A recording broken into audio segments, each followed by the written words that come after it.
에베소서 2장 1절로 7절 말씀입니다. 한 목소리로 같이 봉독합니다. 그는 허물로 죄로 죽었던 너희를 살리셨도다. 그때 너희는 그 가운데에서 행하여 이 세상 풍조를 따르고 공중 권세 잡은 자를 따랐으니 곧 지금 불순종의 아들들 가운데 역사하는 영이라.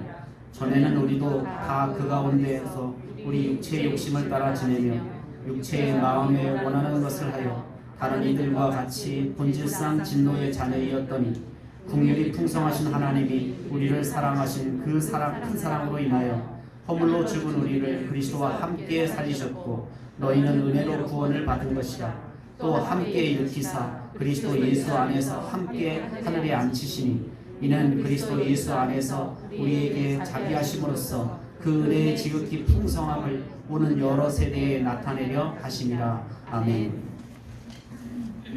이 시간 찬양의 찬양을 하나님께 올려드립니다.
요즘 참 세상이 제가 어제 우리 아이들 성경학교 아이들 이제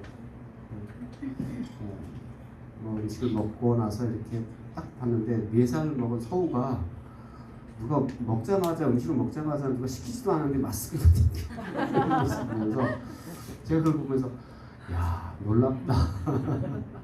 옛날 같으면 4살짜리한테 이거 씌우면 막 답답하다가 벗어 제낄 텐데 자기가 음식을 먹고 나서 스스로 이렇게 마스크를 끼는 모습을 보면서 제가 세상이 참 이제 코로나로 인해서 벌써 1년 넘게 이렇게 모든 사람이 고통을 당하면서 이게 어른뿐만 아니라 어린이들도 얼마나 아이들은 더 답답하겠어요. 근데 마스크 끼고 이렇게 사는 게 빨리 이렇게 끝나고 종식돼야 우리가 좀 편안하게 예배하고 편안하게 우리가 애찬도 나누고 이러지 않을까. 여기 이러다가 보면 애찬을 우리가 언제 했던가 잊어버릴 것 같은 그런 시간들이 지금 지나가고 있습니다. 하여튼 여러분 가운데 아주 어메이징한 은혜가 그래서 오늘 제목을 어메이징 그레이스, 아주 놀라운 은혜를 여러분 모두가 경험하는 여러분 되시기를 주의 이름으로 축원합니다. 큰 부자가 있었습니다. 얼마나 돈이 많은지 밑에 깔린 돈은 숨을 못 쉴 지경으로 그렇게 돈이 많이 쌓고 지냈어요. 그런데 이 부자는 심심하면 사람들 자기의 저택으로 불러다 모으고 아주 호합한 파티를 여는 것이 취미 생활이었어요. 왜냐하면 돈이 남아도니까 그냥 하여튼 때만 되면 시간만 되면 파티를 열어서 사람들을 초대해서 이렇게 호화로운 파티를 열었습니다. 이런 매일 여는 파티, 자주 여는 파티에도 뭔가 이렇게 만족이 안 됐던지 어느 날 부자가 파티 도중에 사람들 향해 외칩니다. 젊은 총각들에게 외칩니다. 그러면서 내가 젊은 총각들에게 한 가지 아주 좋은 제안을 하겠다라고 이야기하면서 그러면서 이렇게 이야기합니다. 여러분, 오늘 제가 분위기를 돋구는 한 가지 흥미로운 제안을 하겠습니다. 여러분 중에 총각이라면 누구든지 참여할 수 있습니다. 우리 집 뒤에 있는 수영장에서 헤엄을 쳐서 1등으로 들어오는 사람에게 두 가지 중에 한 가지를 선택하겠습니다. 하나는 우리 집의 재산의 절반을 주든지, 아니면 딸을 딸을 주든지, 둘 중에 하나를 하겠습니다 라고 이렇게 제안을 했습니다. 그러면 벌써 이 말이 떨어지게 무섭게 사람들은 흥분하기 시작했고, 말도 아직 안 끝났는데 수영장으로 막 사람들이 내달려 뛰기 시작했죠. 지훈이도 뛰어갔을 것 같아요. 그런데 막상 그 수영장에 도착하고 나니까 사람들이 다 주춤거린 거예요. 왜냐하면 수영장 안에 악어 여러 마리를 풀어놓고 있었어요. 악어는 왔다 갔다 하면서 이렇게 먹잇감을 찾고 있었는데 사람들이 다 뛰어들지 않고 머뭇머뭇거리니까 주인이 또 소리칩니다. 아니, 물속에 뛰어들 사람이 없습니까? 내 재산 절반인데, 그리고 내 딸을 주겠는데 아무도 없습니까? 아무도 꿈쩍도 안 하고 그냥 침묵만 흐르고 있었습니다. 왜냐하면 뛰어들었다가 뭐가 돼요? 악어의 밥이 되기 때문에. 집주인은 아주 열심히 동기부여를 하면서 정말 이거 내 재산이 얼마나 될지 여러분 몰라서 그래요 하면서 이제 막 설득을 하는데 아무도 물속에 들어가지 않아요. 어느 정도 침묵이 흘렀을 때 풍덩 소리가 나는 거예요. 한 청년이 물속으로 뛰어들었어요. 사람들은 깜짝 놀랐어요. 그리고 공포에 질렸어요. 왜냐면 그 안에서는 악어가 입을 벌리고 이렇게 그 사람을 잡아먹으려고 하기 때문에 정말 근데 이 청년은 정말 악어들을 피해서 열심히 막 수영을 하는데, 그런데 악어들이 사람 냄새를 맡았는지 막 이 청년에게 몰려들고 있었어요. 정말 필사의 힘을 다해서 청년은 막 이제 수영장을 나가려고 하는 차례 악어가 그 청년의 다리를 이렇게 막 물 직전이었어요. 그런데 그 청년은 막 다리를 물려는 순간 그 찰나에 바로 수영장 밖으로 뛰쳐나오게 되었습니다. 청년은 숨을 헐떡거리면서 주인에게 달려들었어요. 주인은 아주 흐뭇한 모습으로 당신이 해냈군요. 축하합니다. 정말 대단합니다. 이젠 제가 약속을 지킬 차례이죠. 이제 선택하시지요. 이 재산의 절반을 원합니까? 아니면 내 딸을 원합니까? 그랬더니 청년이 고개를 쩔레쩔레 흔들면서 아니라는 거예요. 그러니까 주인이 깜짝 놀라서 그럼 뭘 원합니까? 그랬더니 눈을 크게 뜨면서 나를 수영장으로 밀어넣은 놈을 찾습니다. 아마도 이 청년은 멍청하게 옆에 서 있다가 누군가 그를 밀어넣는 바람에 그 수영장에서 그렇게 헐레벌떡 수영을 하지 않았나 생각되어져요. 이 이야기 물론 지어낸 얘기지만 악어가 가득 찬 세상 속에 또 지뢰가 가득 찬 곳에 누군가 이렇게 밀어넣은 것처럼 그런 마음으로 우리가 살아가고 있는 인생이 아닌가 그런 생각을 해요. 그러니까 예수 믿기 전에 우리의 삶이 막 10번이나 더 뛰쳐나가고 싶은 곳에서 나를 누구가 밀어넣어서 내가 어쩔 수 없이 이렇게 고생하면서 산다고. 뭐 직장생활 그렇고 가정생활 그렇고 때로는 여러분이 하는 모든 삶 속에서 이렇게 누군가 어쩔 수 없이 밀어넣어서 어쩔 수 없이 내가 지금 이 고생을 하고 있다고 이렇게 푸념을 하면서 하루하루를 살아가고 있는 사람들이 많은지 모릅니다. 어쩌면 저는 이런 모습을 천진스러운 어린아이들 모습 속에서 요즘 좀 보아요. 아이들 모습 보면 땀을 찔찔 흘리면서 제가 요즘 어떨 때는 이렇게 좀 한편으로 선생님한테 그래요. 애들 너무 기특하지 않냐. 어떻게 저렇게 꾸역꾸역 애들이 빠지지 않고 나오냐고. 나 같으면 못했을 것 같은데. 그런데 애들이 그저 꾸역꾸역 와서 시키는 대로 공부하고 또 이렇게 해요. 아니 이 방학을 맞았으면 얼마나 놀고 싶고 저 물놀이 하고 싶고 얼마나 그러겠어요. 그런데 그냥 애들이 그리고 여기만 나오나요? 학교만 가나요? 또 그거 끝나면 학원 갔다 와야죠. 학원도 한 번만 가나요? 뭐 여기 학원 갔다 또 여기 학원 갔다가 애들이 그런데 애들의 표정을 보면 여러분 다 아시죠? 애들의 표정이 그렇게 기쁜 표정이 아니에요. 그래서 제가 가끔은 넌 어떻게 공부하는 게 재밌어? 그럼 아무 소리는 안 해요. 넌 공부하고 오는 게 재밌어? 그럼 아무 소리는 안 해요. 그럼 왜 와? 제가 이제 가끔 이렇게 좀 짓궂게 그런 질문을 해요. 너 왜 와? 너 왜 학원 가? 왜 학교 다녀? 지겹지 않아? 그러니까 슬슬 제가 이렇게 이야기를 하면 사실은 아이들이 어떨 때는 누군가 떠밀려서 누군가가 아니죠. 부모가 떠밀어서 사실은 이렇게 떠밀려서 어떻게 보면 어릴 때부터 떠밀려서 유치원부터 다니기 시작한 게 떠밀려서 이렇게 결혼까지 하고 떠밀려서 이제 뭐 또 직장까지 나가고 떠밀려서 또 퇴직까지 당하고 뭐 이렇게 계속 이게 떠밀리는 인생같이 뭔가 자기 스스로 인생을 이렇게 선택하고 결정해서 사는 게 아니라 이렇게 떠밀려서 사는 사람에게는 정말 인생이 행복할 수가 없다라는 겁니다. 앞에서 사도 바울은 이런 인생, 이렇게 떠밀려서 사는 우리 인생들에게 주님께서 분명히 말씀하셨죠. 저도 제 인생을 가만히 뒤돌아보면 제가 고등학교 전까지는 이런 인생, 떠밀려서 인생을 살았어요. 그래서 나는 왜 이런 집에 태어났고, 나는 왜 가난한 집에 태어났고, 나는 왜 이랬는가. 뭐 이러면서 이렇게 뭐 아무 답도 없는 질문을 던져가면서 나는 왜 이렇게 일을 해야 되는가. 뭐 어떨 때는 막 이렇게 이 질문을 던져가면서 근데 답이 없어요. 근데 제가 예수님을 만나고 나서 대학교 1학년 때 예수님을 만나고 나서 그 답을 찾는 거예요. 내가 왜 태어났고 내가 어떤 존재이고 그래서 제가 내 인생이 정말 가치 있는 존재이고 하나님의 형상대로 지음받은 존재라서 내가 시시하게 인생을 살 사람이 아니구나 라는 것을 이제 저는 20살 초반에 이것을 깨닫고 발견하게 되었습니다.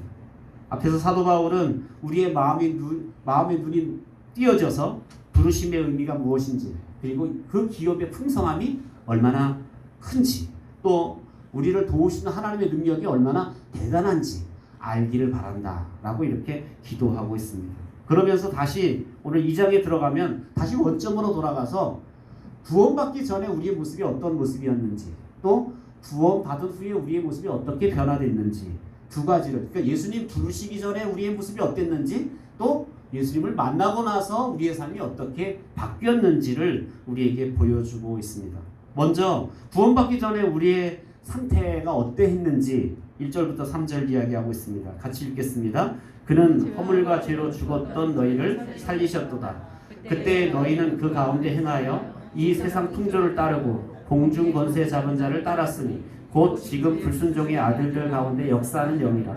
전에는 우리도 다 그 가운데에서 우리 육체의 욕심을 따라 지내며 육체의 마음에 원하는 것을 하여 다른 이들과 같이 본질상 진노의 자녀이었더니 사도 바울은 그 하나님을 떠난 인간의 상태를 세 가지로 이야기하고 있는데, 특별히 여기서 말하는 인간의 모습은 하나님 만나기 전에 인간의 모습은 아주 못되고 태폐적이고, 그리고 아주 타락한 어떤 계층이나 부족을 의미하는 게 아니라, 이것은 하나님을 떠났던 전 인류, 하나님을 떠났던 모든 사람이 다 이와 같았다라고 이렇게 말씀하고 있다는 거죠. 예수님 믿기 전에 우리의 모습이 어떠했는지를 분명하게 말해주고 있습니다. 대부분 사람들이 오해하는 게 뭐냐면 자기는 괜찮은 사람이라고 생각해요. 난 예수 믿기 전에 참 괜찮았던 사람이야. 근데 교회 나와보니까 뭐 다 죄인이라 그러고 뭐 요즘은 안 그러지만 옛날엔 막 맨날 기도만 하고 울고 불고 이 죄인이 왔다고 막 가슴을 치면서 그렇게 기도하니까 뻔히 쳐다보면 저 사람은 얼마나 더 악한 죄를 졌길래 저렇게 울고 불고 난리를 치나 이렇게 생각할 정도로, 그 어떤 사람은 이 마음의 눈이 열려지지 않은 사람은 자기의 외 모습을 몰라요. 그러니까 나는 참 괜찮은 사람이었고, 나는 멋진 사람이었고, 나는 대단한 사람이었어. 그런데 교회에 나와보니까 자꾸 죄인이다 그러니까 처음에 그게 마음에 안 들어. 그래도 그 죄인이라고 인정을 해야 뭐 세례도 받고 또 집사도 되고 권사도 되니까 그냥 마지못해서 알았어요, 죄인이에요. 그래서 죄인으로 인정하는 사람이 교회 안에 굉장히 많다라는 거예요. 제가 그걸 느껴요. 정말 내가 죄인이라는 걸 뼈저리게 느끼지 못해. 내가 정말 하나님 앞에 버림받은 존재였다는 사실을 그렇게 뼈저리게 느끼고 가슴 치면서 느끼는 사람이 그렇게 많지 않다라는 겁니다. 그런데 여러분이 인정하든 인정하지 않든 하나님이 자비를 베풀어 주시기 전에, 하나님이 긍휼을 베푸시기 전에 여러분의 전의 상태가 어떠했는지를 오늘 성경은 분명하게 말해주고 있는데, 첫 번째는 뭐라고 이야기합니까? 우리는 다 죽었던 존재다. 허물과 죄로 죽었던 존재다. 그는 허물과 죄로 죽었던 너희를 살리셨도다. 그때 그 가운데에서 행하여 그랬어요. 여기서 죽었다라는 말은 무슨 뜻일까요? 죽었다. 우리가 예수 믿기 전 죽었던 존재, 이거 육체적인 생명을 말하는 거예요? 영적인 생명. 영적인 생명에서 죽었다는 말은 무슨 뜻이에요? 하나님과 분리됐다는, 하나님과 떨어졌다는. 하나님과 분리되는데 왜 죽어? 하나님과 분리되는데 왜 죽어? 이걸 이해하려면 이 트리나무 한번 보시면, 옛날에는 성탄절날 이제 트리를 하려면 높은 산에 올라가서 한 11월 말쯤에 이제 산에 올라갑니다. 그래서 산에 올라가서 멋지게 생긴 소나무나, 아니면 여러분 그 나무 도시 사람 잘 모를 것 같은데 노간주 나무라는 게 있었어요. 아시는 분 있나요? 노간주 나무.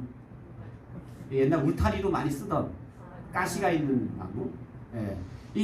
그 나무 아니면 저 소나무를 잘라가 밑동을 딱 잘라요. 그리고 바닥에다가 널빤지를 대고 거기다 못을 박아요. 그래서 이 나무를 딱 갖다 세워놓고 그 나무에다 뭘 해요? 방울도 갖다 대고 성탄 추리도 달고 반짝이도 달고 막 이렇게 치장을 해요.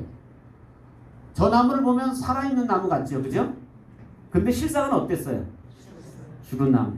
왜? 뿌리로부터 단절됐기 때문에. 우리가 하나님으로부터 단절됐다는 의미가 저런 의미라는 거예요. 하나님과 떨어진 존재는 영적으로 죽은 존재야. 영적으로 죽은 존재니까 안 죽은 척 하려니까 더 열심히 치장하고, 안 죽은 척 하니까 더 열심히 여기를 가꿀 수밖에 없다라는 거예요. 그러니까 영적으로 우리는 그렇게 죽었던 존재다라는 겁니다. 저 나무는 이제 한 달 정도 지나면 어디로 들어갈까요? 불쏘시개로 들어가요. 쓰레기통에 던져도 불쏘시개 들어가요. 가만 보면 우리 인생이 그렇지 않을까 생각해요. 하나님으로부터 단절된 인생, 이 땅에 살면서 뭐 명예도 얻어보고 뭐 좋은 집에도 살아, 좋은 차도 타고 막 치장을 해요. 살아있는 것 같아요. 그런데 결국은 어떻게 되는 거예요? 영적인 쓰레기가 되어서 결국은 불구덩이에 던져질 수밖에 없다는 거예요. 제가 어제 아이들한테 그런 얘기를 했어요. 만약에 여러분이 타고 있는 차가 5분 후에 낭떠러지기로 떨어지는 차라고 생각하면 계속 탈 사람 힘들으니까 한 사람도 안 탄대. 내가 만약에 내가 찬 버스가 5분 후에 낭떠러지게 떨어질 걸 내가 미리 알았다면 나는 나만 내리는 게 아니라 그 차에 타고 있는 사람을 내리라고 할 거예요. 여러분, 우리의 인생이 타고 있는 열차가 지금 지옥을 향해서 불구덩이를 향해 달려가고 있다면 나는 그 차에서 빨리 내려야 되고, 나뿐만 아니라 나만 내릴 게 아니라 내 옆에 있는 사람들을 보내서 그 차에서 그 지옥을 향해 달려가고 있는 차에서 내리게 해야 된다. 그래서 우리가 이렇게 허물과 죄로 죽었던 존재이다라고 이렇게 말씀하고 있습니다. 그래서 여기서 말하는 허물은 뭘까요? 허물과 죄로 죽었다. 허물. 따라합시다. 허물. 경계선을 넘다.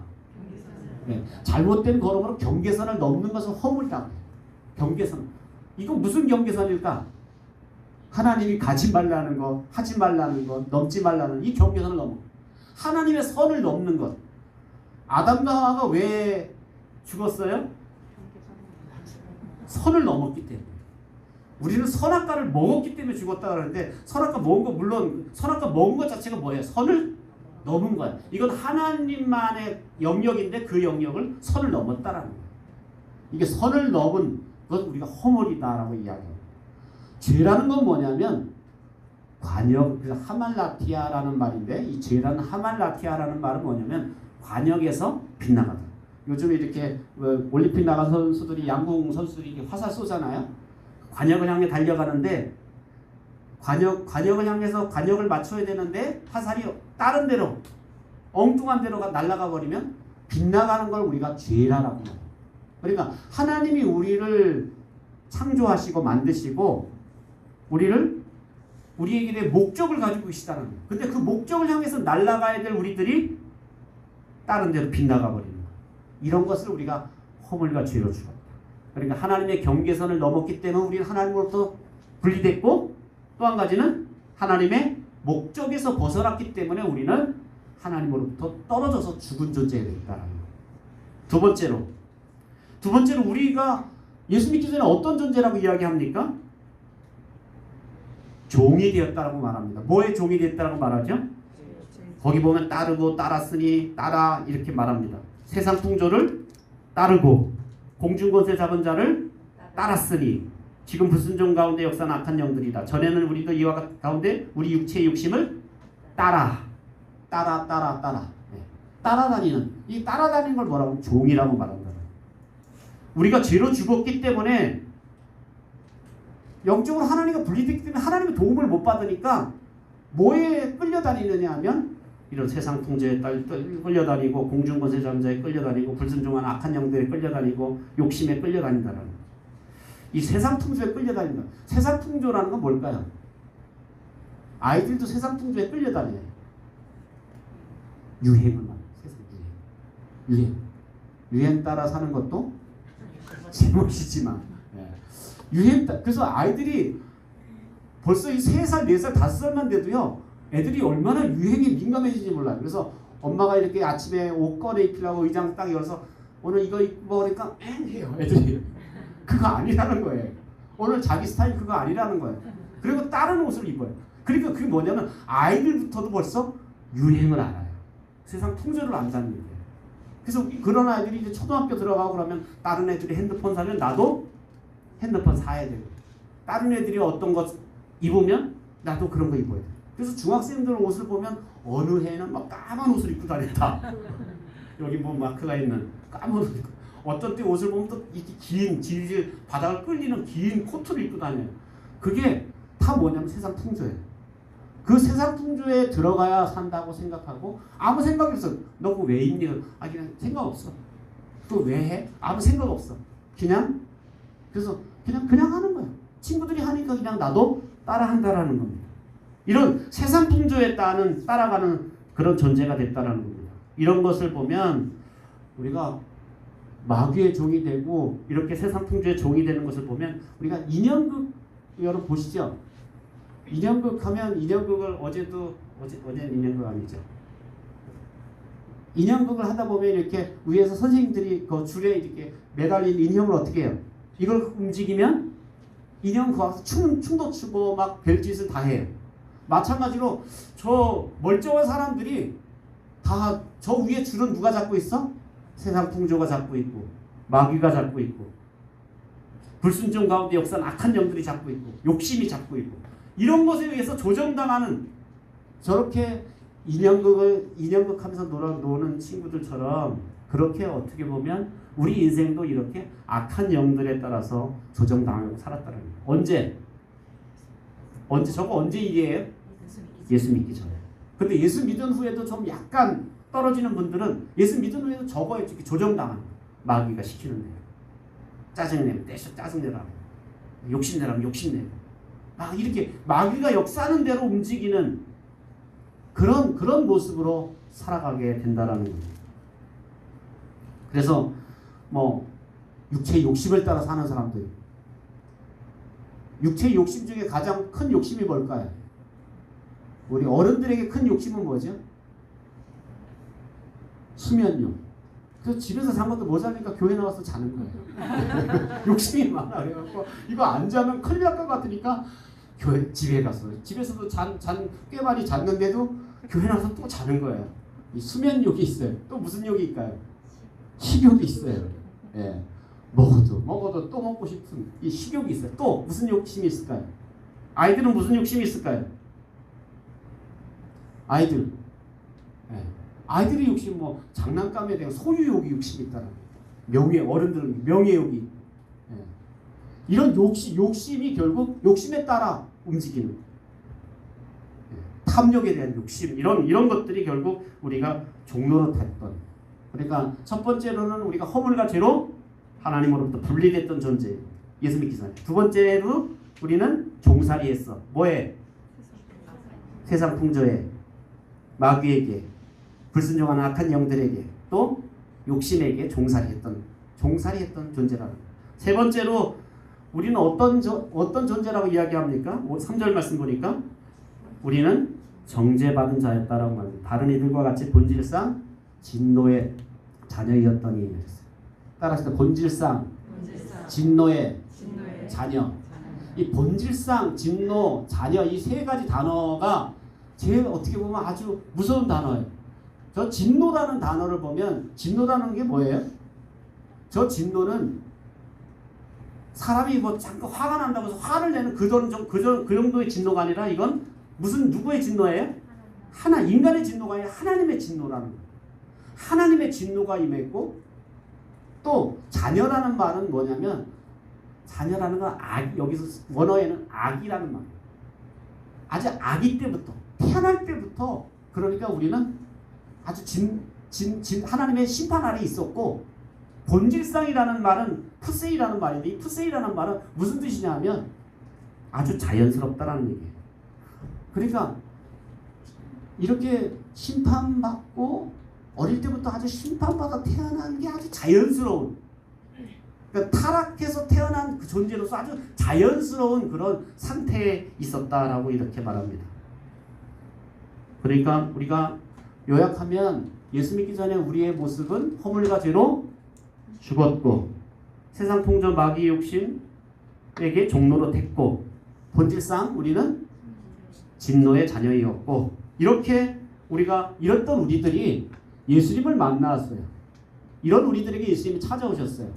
예수님이 우리를 찾아오셔서 우리 존재가 어떻게 변화됐습니까? 4절부터 7절입니다. 시작. 긍휼이 풍성하신 하나님이 우리를 사랑하신 그 사랑을 인하여 홀로 죽은 우리를 그리스도와 함께 살리셨고 너희는 때로 구원을 받은 것이라 또 함께 일으키사 그리스도 예수 안에서 함께 하시니 이는 그리스도 예수 안에서 우리에게 자비하심으로써 그 은혜의 지극히 풍성함을 온 여러 세대에 나타나게 하려 하심이라. 아멘.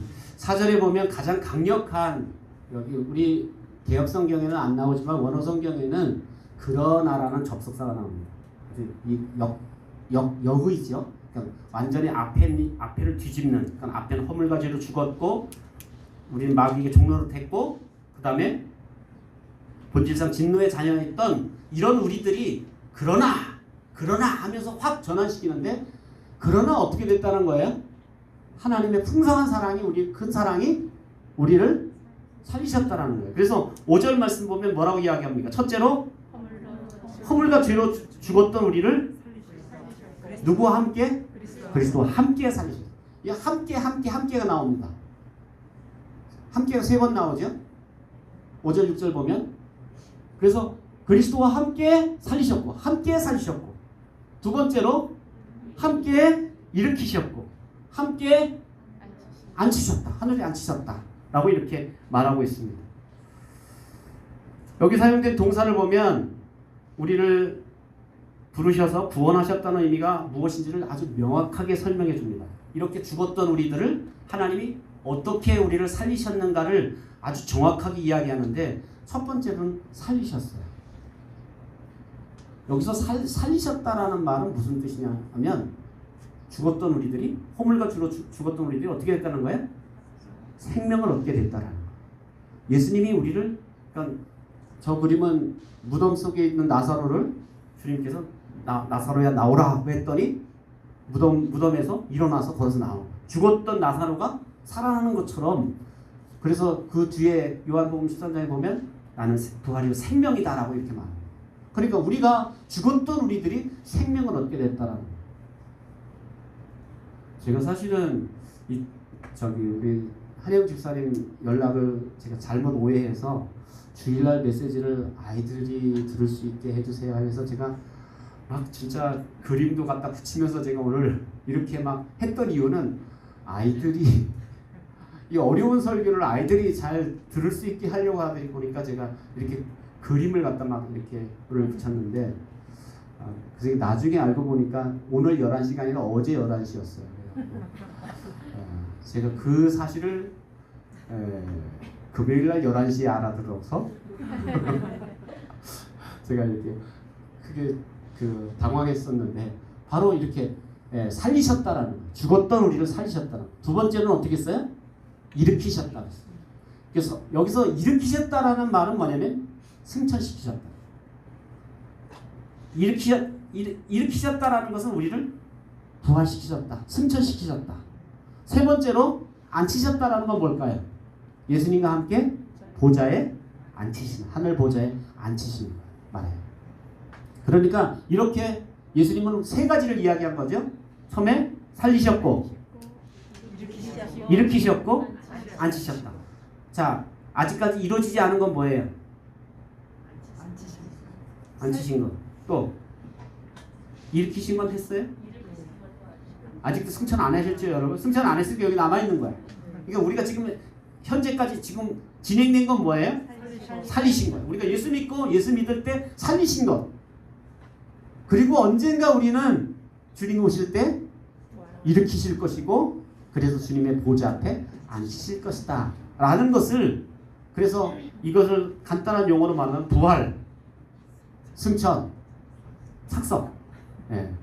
착석 좀 이상하지만 뭐 보좌라고 하는 게 더 좋겠네요. 부활, 승천, 보좌 이렇게 하늘 보좌에 우리를 앉히신다는 거예요. 우리가 예수 믿고 구원받아서 생명을 얻게 되었고 우리는 언젠가 주님과 함께 하늘로 불림받고 그리고 주님 보좌에 앉게 될 것이다 라고 이렇게 사도 바울은 예수 믿은 후에 우리의 모습이 어떻게 변화됐는지를 분명하게 설명해 주고 있다는 겁니다. 하나님께서 우리에게 그렇게 하신 이유가 뭐라고 말합니까? 7절 보니까 우리를 이렇게 살리시고 일으키시고 앉히신 이유가 뭐예요? 7절 보니까 하나님의 은혜의 질기 풍성함을 오는 여러 세대에 나타내는 이 하나님의 은혜가 얼마나 놀라웠고 얼마나 풍성한지를 앞으로 오는 세대에 나타내려고 우리를 그렇게 죽었던 우리를 살리셨다라고 말씀하고 있다는 겁니다. 오늘날 교회 안에 이름뿐인 교인들이 많은 이유가 뭘까요?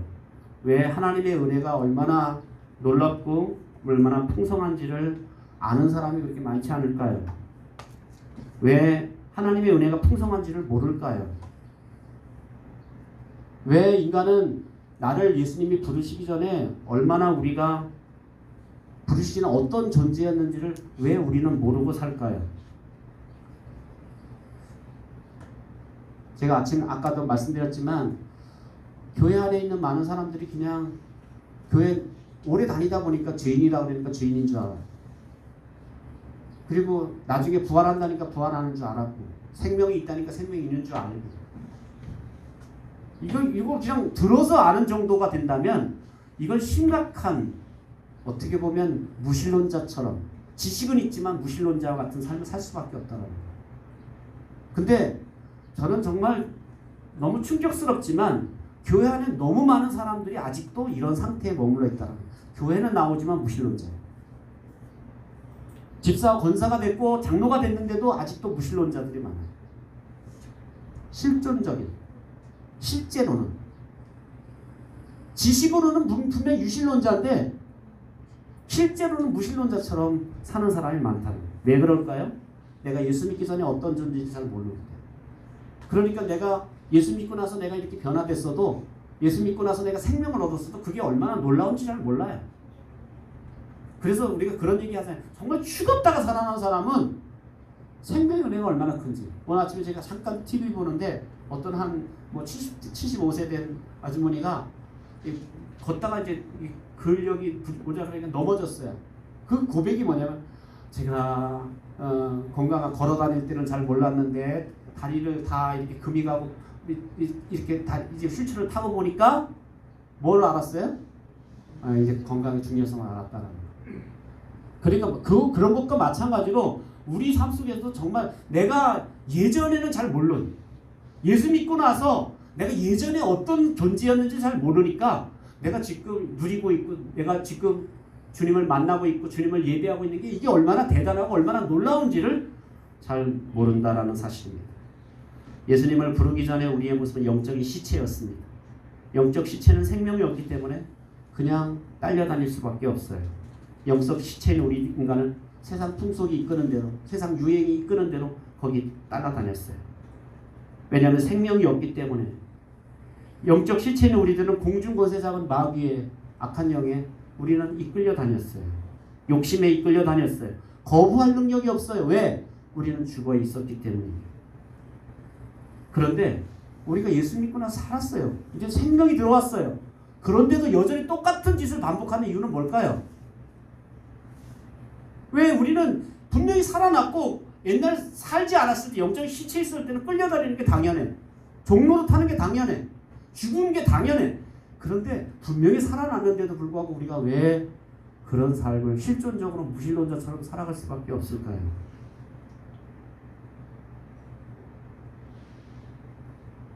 마치 돼지가 주인이 이렇게 사료를 갖다 퍼주면 꼬리를 흔들면서 반가워하고 주인이 나에게 맛있는 음식을 준다고 얼마나 꿀꿀꿀꿀 대면서 그걸 열심히 음식을 먹어요. 주인의 속셈은 뭐예요? 빨리 살찌워서 이번 추석 때 잡아먹는 거예요. 그걸 모르는 돼지는 그냥 주는 게 반갑고 주는 게 고마워서 꿀꿀꿀꿀 대면서 음식만 내려다보면서 그냥 흡입한다라는 거예요. 근데 얼마 후에는 어떻게 돼요? 주인의 밥상에 올라오는 신세가 됩니다. 근데 세상이 주는 유혹, 마귀가 주는 유혹, 그게 때로는 달콤하고 그게 멋져 보이고 그게 멋있어 보이지만, 그러나 그렇게 먹이는 이유는 뭘까요? 결국 우리를 끌고 지옥으로 가기 위해서. 그렇게 우리를 유혹하는데도 불구하고 우리가 내가 어떤 존재인지, 내 존재를 전혀 정확히 모르니까 나도 모르는 사이에 끌려갈 수밖에 없다라는 겁니다. 하나님은 우리를 너무 사랑하셔서 그리스도를 보내셔서 죽었던 우리들을 그리스도와 함께 살리셨고 함께 일으키셨고 함께 천국 보좌에 앉히셨습니다. 이거는 예수님에 대한 얘기가 아니라 우리를 그렇게 하시겠다는 거예요. 이제 바울이 이렇게 쉽게 복음을 설명해 주었음에도 불구하고 왜 많은 그리스도인들이 이 은혜를 알지 못할까요? 왜 들어도 깨닫지 못할까요? 제가 이게 좀 어떨 땐 넌센스예요. 아니 어떤 사람은 성경만 읽어도 이게 은혜를, 어떤 책 한 권만 읽어도 이게 은혜인 줄 알고 깨닫고 이 은혜에 대한 감동이 있는데, 어떤 사람은 수백 번 얘기하고 수천 권의 책을 읽어도 몰라요. 은혜가 뭔지 몰라. 뭐가 은혜라는 거야? 내가 잘나서 내가 이렇게 살고 있는데 이게 뭐가 은혜라는 거야? 이게 뭔 차이예요? 어떤 사람은 한마디만 들어도 이걸 깨달아서 은혜를 아는 사람이 있고 감사하는 사람이 있는가 하면 어떤 사람은 수백 마디를 듣고 수없이 설득을 해도 못 알아들어요. 차이가 뭘까요? 지훈아, 차이가 뭘까? 의성아, 차이가 뭘까? 왜 어떤 사람은 한마디만 해도 알아듣는데 어떤 사람은 100마디를 해도 못 알아들어? 바울은 앞에서 이것을 무엇 때문에 그렇다고 이야기합니까? 마음의 눈이 어두워져서. 마음의 눈이 어두워져서. 그래서 마음의 눈이 밝아지기를, 마음의 눈이 열려지기를 바울이 먼저 1장에서 기도한 이유는 그런 거예요. 마음의 눈이 열려지지 않으면 은혜가 은혜인지를 모르는 거예요. 은혜가 은혜로 깨달아지지 않는다라는 겁니다. 눈이 어두우면 볼 수 없듯이 영적인 눈이 마음의 눈이 어두운 사람은 하나님의 은혜를 보여주셔도 깨닫지 못하는 거예요. 믿을 생각을 하지 못합니다. 마음의 눈이 열린 사람들만이, 영적인 눈이 띄어진 사람만이 복음을 들으면 깨달을 수 있고 예수님의 부르시는 음성에 아멘하고 주님께 나아갈 수 있습니다. 그래서 저는 전도해 보면요, 여러분 그런 거 느껴요. 어떤 사람은 이렇게 복음을 설명하고 나면 자기가 예수님 이제 알겠다고, 예수님 믿겠다고 이렇게 받아들이는 사람이 있는가 하면 어떤 사람은 고집 피우는 사람이 있어요. 그런 정도를 생각해 보면 어떤 사람은 아예 말도 꺼내지 못하게 하는 사람, 교회 얘기도 못 꺼내게, 예수 얘기도 못 꺼내게 하는 사람이 있어요. 그 왜 그러냐면 눈이 씌워졌기 때문에.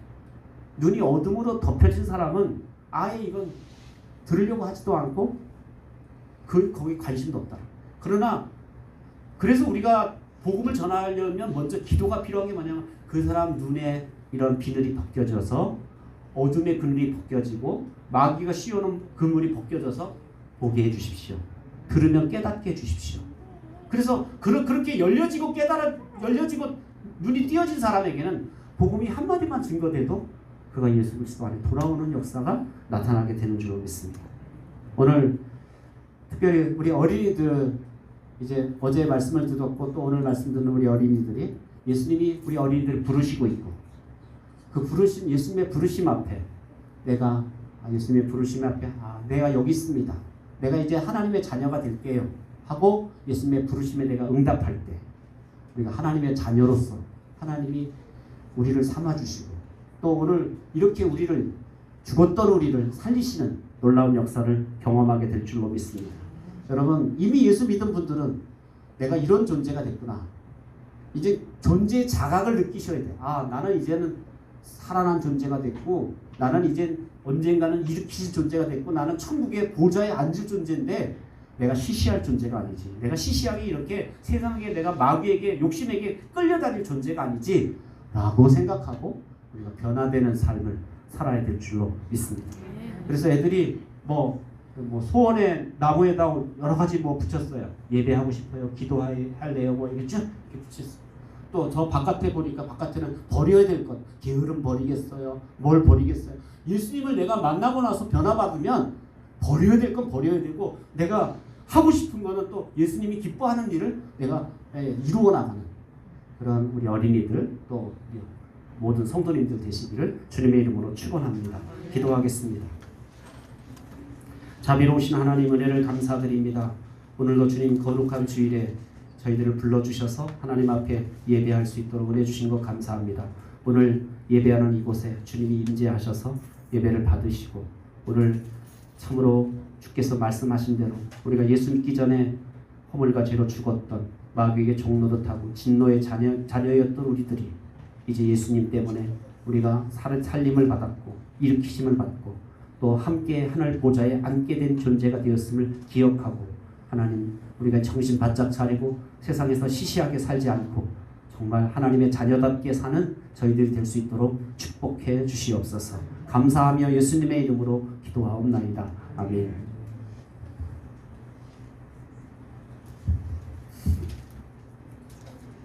찬송가 564장 부르시